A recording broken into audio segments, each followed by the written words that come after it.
This is the Dollemore Daily, and I'm Jesse Dollemore.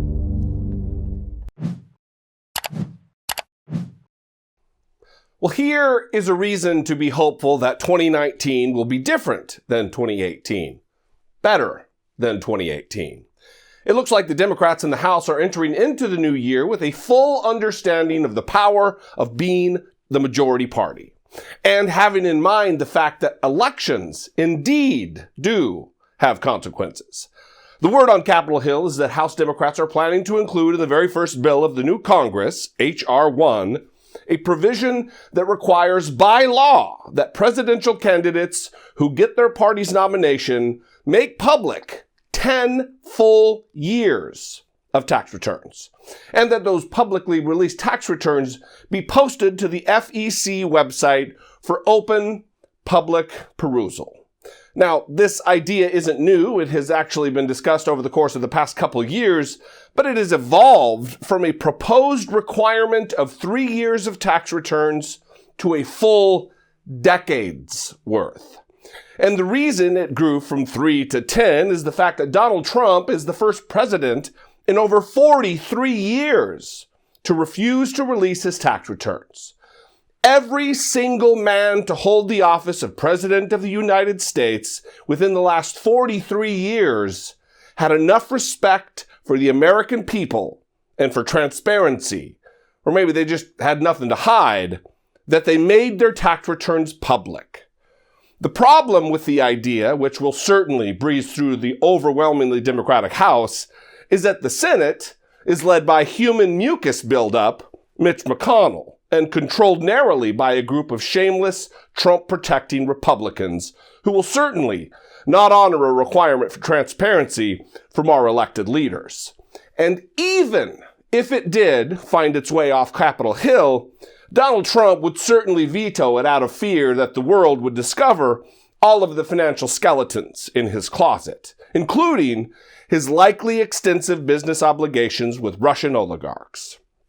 The great news about all of this is that despite its almost certainty of failing to become law, it gives us insight into how this new Democratic majority in the House is thinking. That maybe, just maybe, they are finally going to stand up for themselves and the American people, and not comically, scratch that, not tragically fall on their swords in a clumsy act of self-sabotage. I say that about standing up for themselves because Congressman Richard Neal of Massachusetts is the incoming chairman of the House Ways and Means Committee, who now has the authority to have Donald Trump's tax returns delivered to the committee by way of law in U.S. Code, Title 26, Subtitle F, Chapter 61, Subchapter B, Section 6103, which states, quote, upon written request from the chairman of the Committee on Ways and Means of the House of Representatives, the chairman of the Committee on Finance of the Senate, or the chairman of the Joint Committee on Taxation, the secretary, speaking of the Secretary of the Treasury, shall furnish such committee with any return or return information specified in such request, unquote.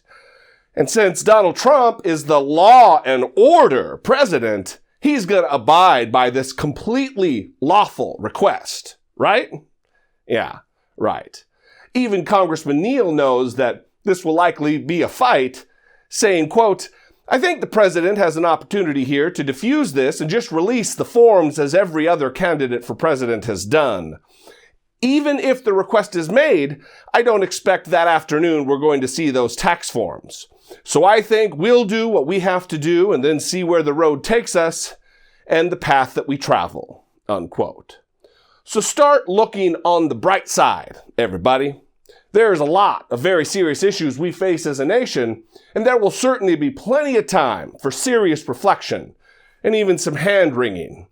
But let's make sure 2019 is marked also by our ability to take little moments like this to celebrate that Donald Trump's mostly unchecked presidential power under the bootlickers in the Republican Party is largely a thing of the past. We, the people, are going to hold them accountable.